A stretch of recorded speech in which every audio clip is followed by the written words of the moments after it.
బయట బాగా వర్షం పడుతుంది కదా, ఇలా చల్లగా ఉన్నప్పుడు మనకు బాగా వేడివేడిగా ఏదైనా తినాలనిపిస్తుంది కదా. గబుక్కున మనకి ఇంట్లో ఏమీ లేకపోయినా మనకు గోధుమ పిండి ఉంటే చాలు, ఇలా ఇన్స్టెంట్గా ఒక మంచి రొట్టె చేసుకొని తింటే చాలా బాగుంటుంది.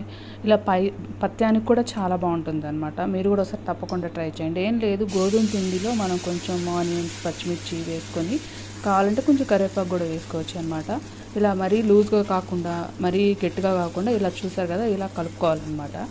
దీన్ని మనం బాండీలోనే చేసుకోవాలి, అప్పుడే టేస్ట్ చాలా బాగుంటుంది. కొంచెం ఆయిల్ ఎక్కువ వేసుకొని ఇలా మన దిబ్బ రొట్టెలాగా వేసుకొని మూత పెట్టుకొని ఒక 5 minutes బాగా మగ్గించుకుంటే మనకి ఇలా 2 వైపులా కాలుతుంది అనమాట ఈ రొట్టె.